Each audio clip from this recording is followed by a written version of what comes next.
So I asked ChatGPT for medical advice so you don't have to, and from that experience, my recommendation is that you should not ask ChatGPT for medical advice. I'm pretty sure that you have seen those stories all over the internet that, oh, I had these symptoms, I asked ChatGPT about them, and it turns out that it saved my life. Or I went to 4 or 5 doctors and none of them understood, none of them knew what was going on with me, and I just added my tests and my blood work and my symptoms to ChatGPT, and it figured out what I had in 30 seconds. And yeah, those stories are great, not gonna lie. It's great when somebody has these symptoms or an illness that they don't understand and they doctors don't understand, and all of a sudden you had a robot that finds the solution for you. But the problem is with that is that we are looking at the survivors of a process that should not be happening in the first place. Because yeah, if you have survivors, some survivors, it means that it didn't go well for other people. And how do you know if you're going to end up in which of those groups, and the survivors or the ones that did not make it? So in this case, when we talk about ChatGPT, before I tell you my experience, ChatGPT and medical advice and legal advice and any advice that requires a license, which is the conversations that is nowadays going on, it's like pulling the lever of a slot machine. Basically, it's a slot machine. Sometimes you're going to have a hit. Sometimes you're going to have a miss. Sometimes you're going to have 3 sevens in a row. Sometimes you're going to get nothing. And sometimes you're going to end up worse than you originally were. So the discussion is that apparently ChatGPT is not allowed, quote unquote, to give any medical advice or legal advice anymore. And that is simply not true. ChatGPT can absolutely still can give medical advice and legal advice. But, and you understand that OpenAI, the makers of ChatGPT, what they're making sure is to not get sued by people asking for medical and legal advice. So they added this little paragraph or this little addendum to their latest policy update. October 29th has a list of things you can't use ChatGPT for, and one of them is provision of tailored advice that requires a license, such as legal or medical advice, without appropriate involvement by a licensed professional. So if that is, they are realizing that they are ripe for getting sued by so many people that are literally relying on ChatGPT for what is going on with their bodies and sometimes what is going on with their mind. So I've told you that I have tested these tools extensively, especially ChatGPT. And yes, I began testing it with my blood work. I sent my blood work anonymously. I just gave my markers and what do you make of this? What is going on? And gave it my historical of the markers. And well, granted, the first step was really nice. It basically did a thorough analysis of what was going on with my metabolic system. And it was pretty much on point and said, okay, so far so good. It is working, right? So maybe I don't have to go to the doctor to know if my markers are doing well or not. But the problem is that it was not that simple, because I began to notice with my other experiments, especially in the part of the, in part of the mental health, that both in the medical advice and the psychological advice, like kind of a therapy, like let me try this as a therapist.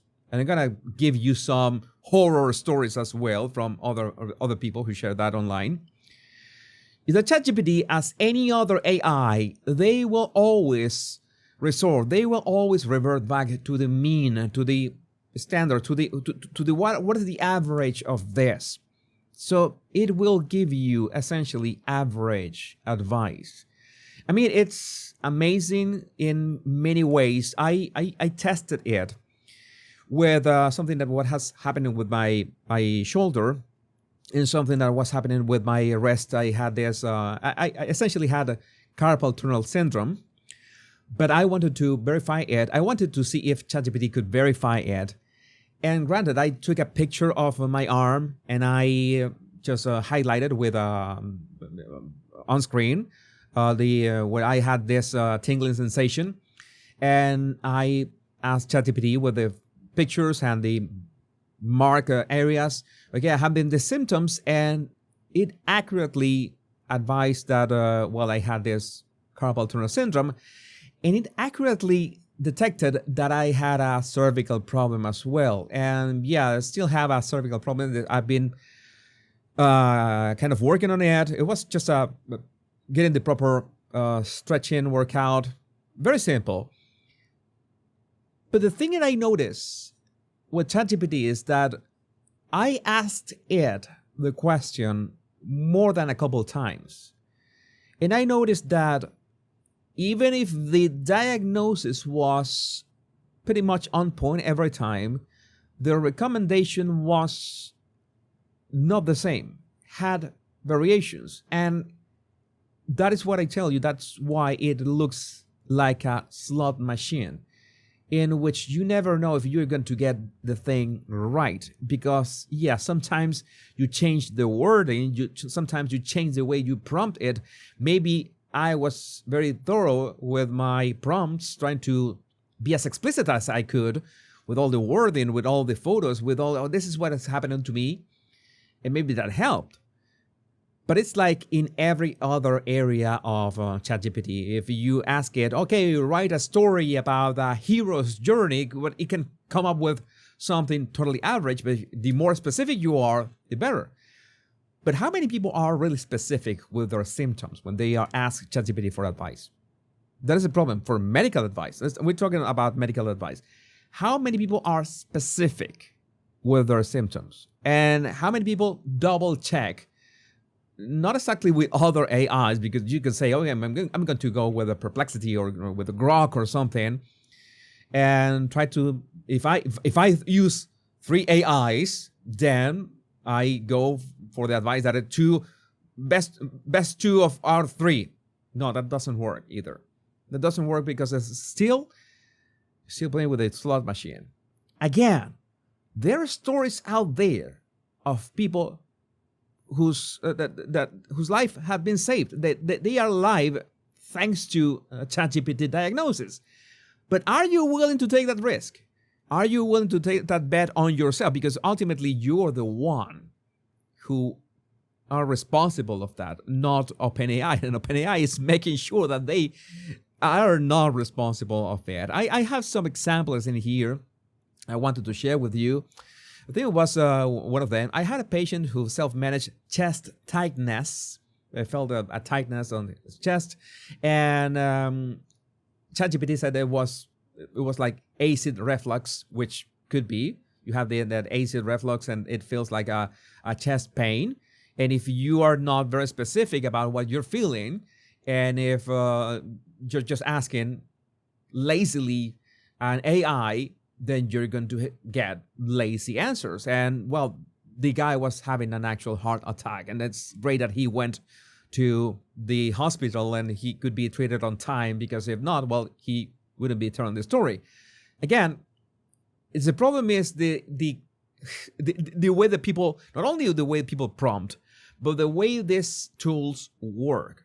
They will just spew the average. Okay, what is the most likely scenario in this case? And again, they are absolutely not entitled to getting the answer right in the first place. And sometimes you are asking it to reason, to write, to help you with, I don't know, some paragraph, some research or something. And ChatGPT writes something that you know it's wrong, and you call it out. And then ChatGPT says those dreadful words that I loathe with a passion. Oh, you're absolutely right. I was wrong with this. Thank you for pointing that out. So can you imagine the times that you ask it for medical advice and maybe you don't understand the terms, maybe you just go with what it recommends and you don't know if the answer is right? Because if you do know and you call it out, oh, you're absolutely right. I just couldn't figure out the thing that you were saying. That has happened to me. And that is frightening. And I can understand that people could sometimes be desperate for any kind of help that can explain what is going on with them. But, well, there are other horror stories, such as a man who sought to remove salt from his diet asked ChatGPT for an alternative. He ended up poisoning himself and going to a hospital. Well, and see, this was this description. As described in a new paper published, a 60-year-old man ended up coming down with an all but defunct condition known as bromism after ChatGPT suggested that he replace sodium chloride, which is better known as table salt, with sodium bromide, a substance used in pesticides, pool and hot tub cleaners, and a canine anticonvulsant. After the patient's bromide-induced psychosis abated, he explained to his doctors that ChatGPT advised him, when he asked for a good alternative to sodium chloride, that sodium bromide could be an effective substitute. Oh, yeah, so there is something that can happen. Also, there are many anecdotes from Eric Topol, anecdotes for ChatGPT helping patients, but there's one with fallacious AI guidance that resulted in serious complications, because that is another thing. If you have used AI, by this point, I'm pretty sure that you know about hallucinations, because these tools can and will hallucinate information that does not exist or it's completely false. And that has happened. I seen that if you have legal advice, there's so many cases out there of attorneys who have gotten into trouble because they use ChatGPT to generate their documents and their paperwork and stuff. And ChatGPT makes up cases that do not exist just to please the user. And I've told you the dangers of how ChatGPT, especially ChatGPT 4.5, I have to say that the number ChatGPT 5 has been toned down. The pleasing the user thing was absolutely dangerous in many ways. It is even worse because it will try to, I don't want this person to be upset about anything. I want this person to be happy. I make sure to go with it. And that's why you get psychosis. No, this is not the one that I wanted to show you. I want to show this one. Anthony Tan, a 26-year-old software developer in Toronto, spent 3 weeks in a psychiatric ward after ChatGPT persuaded him he was living in a simulation of reality. Again, this can happen. How can this happen? Because you get in this vicious cycle in which you ask ChatGPT and you load. We are humans. We load our questions with the things we want to hear.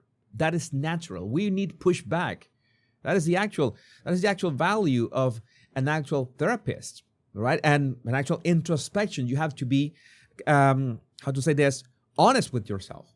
You have to be honest with yourself and say, okay, I need to address what I'm going through, but I need to see, the pros and the cons. But no, ChatGPT, it's gonna make sure that you feel good about yourself. I don't want the user to feel bad. I'm going to please him. I'm going to say, oh yeah, you're right. You are, people are really after you. You are misunderstood.